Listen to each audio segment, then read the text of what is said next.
Hi friends, இன்னைக்கு நாங்கள் எங்கே போய்கிட்டு இருக்கோம்னா பூலோக வைகுண்டம்னு அழைக்கப்படுற திருப்பதி ஏழுமலையான் கோயிலுக்கு தான் போய்கிட்டு இருக்கோம்.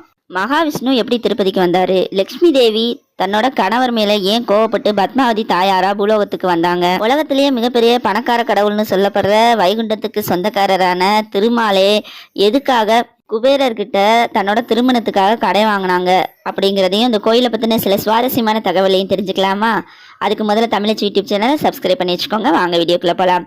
துவாபர யுகம் முடிந்து கலியுகம் துவங்கும் பொழுது உலக நன்மைக்காக முனிவர்கள் எல்லாரும் இணைந்து கங்கை நதிக்கரையில் ஒரு யாகம் பண்ணியிருந்திருக்காங்க. அந்த யாகத்துடைய பலனை யாருக்கு கொடுக்கலாம் அப்படின்னு யோசிக்கும் போது அந்த இடத்துக்கு நாரத முனிவர் வராரு. அப்போ மும்மூர்த்திகளில் ஒருவரான சாந்தமா யார் இருக்கா அப்படிங்கிறத பார்த்து அவங்களுக்கு வழங்குங்க அப்படின்னு முடிவு எடுக்கிறாங்க. அப்படி மும்மூர்த்திகளை தேடி போற முனிவர் தான் பிருகு முனிவர். பிருகு முனிவர் ரொம்ப ஆணவமா இருப்பாரு, தன்னோட தவ வலிமையை நினைச்சு. அந்த ஆணவத்தின் காரணமா பிருகு முனிவருக்கு அவரோட பாதத்திலையும் ஒரு கண் இருக்கும். அதனால அவருக்கு முக்கண் முனிவர் அப்படின்னும் பேர் இருக்கு. இப்ப நம்ம பிருகு முனிவர் எங்க போறாருன்னா நேரா பிரம்மதேவரை பாக்குறதுக்காக போயிருக்காரு. அப்ப பிரம்மலோகத்துல பிரம்மதேவர் பிருகு முனிவரை உடனே பார்க்காம நம்ம சரஸ்வதி தேவியோட உரையாடிக்கிட்டு இருந்திருக்காங்க. அதை பார்த்த உடனேயும் பிருகு முனிவருக்கு பயங்கரமா கோவம் வந்துடுச்சு. உன்னோட இருப்பிடம் தேடி வந்த இணைய நீ அவமானப்படுத்திட்ட, அதனால உனக்கு இனிமே பூலோகத்துல எந்த கோவிலும் கிடையாது, உனக்கு மனிதர்களை யாரும் எந்த வழிபாடும் செய்யவும் மாட்டாங்க அப்படின்னு சொல்லிட்டு பிருகு முனிவர் பிரம்மதேவருக்கு சாபம் கொடுத்துட்றாரு. இப்ப அடுத்தபடியா எங்க போறாருன்னா சிவபெருமானை பார்க்கறதுக்கு கைலாயத்துக்கு போறாரு. சிவபெருமான் பயங்கரமான தியானத்துல ஆழ்ந்துடுறாரு. அதனால பிருகு முனிவர் வர்றதை கவனிக்கல. அதை பார்த்த உடனேயும் திரும்ப நம்ம பிருகு முனிவருக்கு கோபம் இன்னும் அதிகமாயிருச்சு. உடனே சிவபெருமானுக்கு ஒரு பக்தன் உன்னை தேடி வரும்போது நீ கவனிக்காததால இனிமே பூலோகத்துல உனக்கு உருவ வழிபாடு கிடையாது, லிங்க வழிபாடு தான் அப்படின்னு சாபம் கொடுத்துட்றாரு. உடனே அங்கிருந்து நேரா மகாவிஷ்ணுவை பாக்குறதுக்காக வைகுண்டம் போறாரு. அங்க மகாவிஷ்ணு லக்ஷ்மி தேவி கிட்ட உரையாடிக்கிட்டு இருக்காங்க. பிருகு முனிவர் வந்ததை கவனிக்கல. ஏற்கனவே பிருகு முனிவர் பயங்கர கோபத்துல இருக்காரு. இப்ப மகாவிஷ்ணுவை கண்டுக்காம இருக்கிறதுனால பயங்கரமா கோபமாகி நம்மளை விஷ்ணு பகவான் அவமானப்படுத்துறாருன்னு நினைச்சுக்கிட்டு அவரோட பாதத்தை எடுத்து பயங்கரமா ஓடி விஷ்ணு பகவான் மேலேயே மிதிக்கிறாரு. மிதிச்ச உடனேயும் திடுக்கிட்டு எந்திரிக்கிறாங்க நம்ம விஷ்ணு பகவான். எந்திரிச்சு பார்த்தா பிருகு முனிவர் இருக்கிறத பார்த்துட்டு, என்னை நீங்க மிதிச்சனால உங்க கால் வலிக்கும், அதனால கொடுங்க, கால் அமுக்கி விடுறேன் அப்படின்னு காலை அமுக்கி விட்டு அவரோட பாதத்தில் இருக்கக்கூடிய மூன்றாவது கண், அதான் ஆணவம் இருக்கு இல்லையா பிருகு முனிவருக்கு, அந்த கண்ணை பிடுங்கி எறிகிறாரு. அதுக்கப்புறம் தான் தன்னோட சுயநினைவுக்கு வர்றாரு பிருகு முனிவர். மன்னிப்பு கேட்கிறாரு விஷ்ணு பகவான்கிட்ட. இந்த மாதிரி நான் மிகப்பெரிய தப்பு பண்ணிட்டேன், சாபம் கொடுத்துட்டேன், மகாவிஷ்ணு என்னைய மன்னிக்கணும்னு சொல்லி கேட்கிறாரு. அப்ப விஷ்ணு பகவான் அதை பொறுத்துக்கிட்டு சரி இருக்கட்டும்னு மன்னிச்சிடறாரு. இதெல்லாம் பார்த்துட்டு இருக்க லக்ஷ்மி தேவிக்கு பயங்கரமா கோவம் வந்துடுது.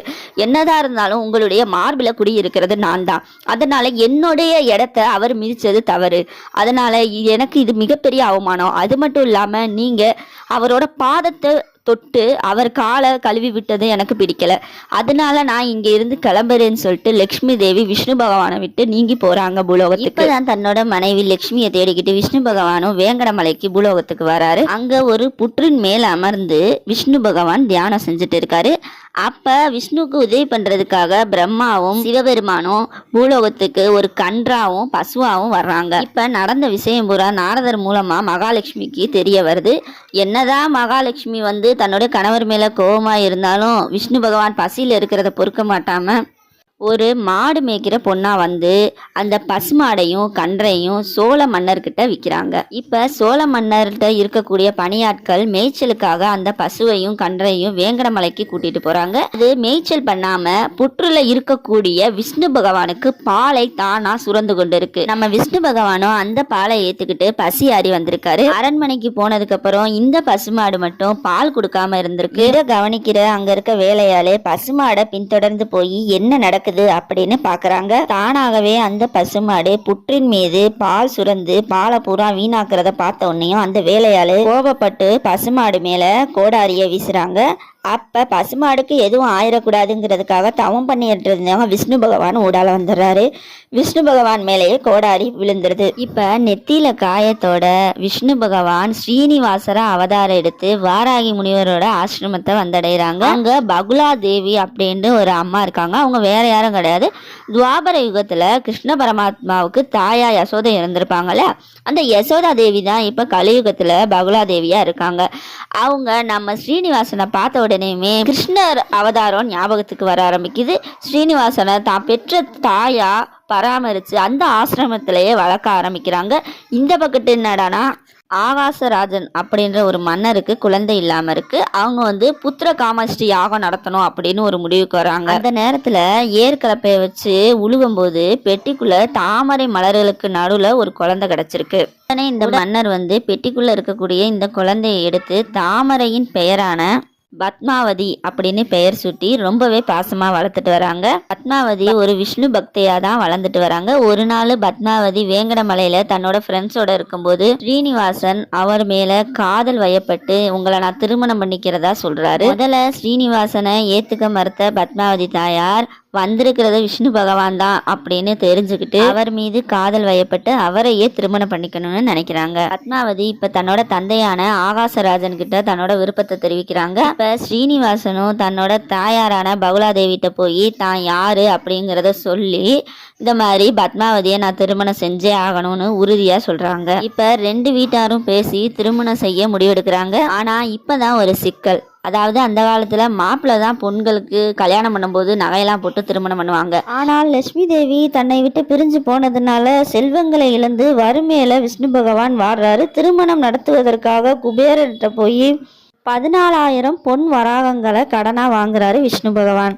குபேரன் கிட்ட வாங்கின செல்வத்தை வச்சு ரொம்பவே பிரம்மாண்டமா பத்மாவதி தாயார திருமணம் செய்துக்கிறாரு. அந்த கடனை முடிக்கிறதுக்காக கலியுகம் முடிகிற வரை பூலோகத்துல தங்கி வட்டி கட்டுறதாகவும் கலியுகம் முடிந்த உடனேயும் அசலை கொடுக்கறதாகவும் சிவன் பிரம்மாவை முன்னிலையில நம்ம விஷ்ணு பகவானு எழுதி கொடுக்குறாரு குபேரனுக்கு. கடனை அடைக்கிறதுக்காக தான் பூலோகத்துல தன்னை தரிசிக்க வர்ற பக்தர்களுக்கு அருள் பாலிச்சுக்கிட்டு இருக்காரு. அதனாலதான் குபேரன்ட்ட வாங்கின கடனை அடைக்கிறதுக்காக திருப்பதி உண்டியல்ல பக்தர்கள் எல்லாம் காணிக்கை செலுத்திட்டு வரோம். ஸ்ரீனிவாசனுக்கும் பத்மாவதி தாயாருக்கும் 33 தேவர்கள் முன்னிலையில ரொம்பவே பிரம்மாண்டமா திருமணம் நடக்குது. பெண் வீட்டு சார்பா சீர்வரிசை பொருட்கள்லாம் பத்மாவதிக்கு கொடுத்து அனுப்புறாங்க. ஆனா ஒரே ஒரு பொருளை தவிர பத்மாவதி தாயார் தன்னோட பிறந்த வீட்டு சீரை நினைச்சு ரொம்பவே கர்வத்தோட பெருமையோட இருக்கும்போதுதான் மகாவிஷ்ணு தாயாரான பகுலாதேவி இந்த சீர்வரிசையில ஒரே ஒரு பொருள் குறையுது அப்படின்னு சொல்றாங்க. அப்ப பத்மாவதி தாயாரோட அப்பா ஆகாசராஜன் நம்ம தான் எல்லா பொருளும் கொடுத்துட்டோமே,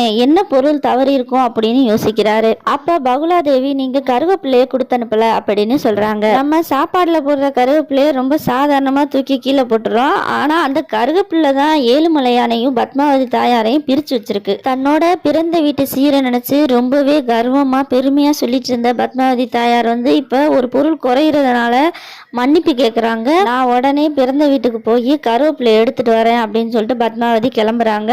அப்பதான் ஸ்ரீனிவாசன் என்ன சொல்றாங்கன்னா சூரிய உதயம் வர்றதுக்கு முன்னாடி நீ திரும்ப வந்துடணும், அப்படி இல்லைன்னா நான் மட்டும் திருமலைக்கு போயிடுவேன் அப்படின்னு சொல்றாரு. தன்னோட தாய் வீட்டுக்கு போன பத்மாவதி கருவேப்பிலை எடுத்துட்டு வர்றதுக்கு முன்னாடியே சூரியன் உதயம் ஆயிடுச்சு.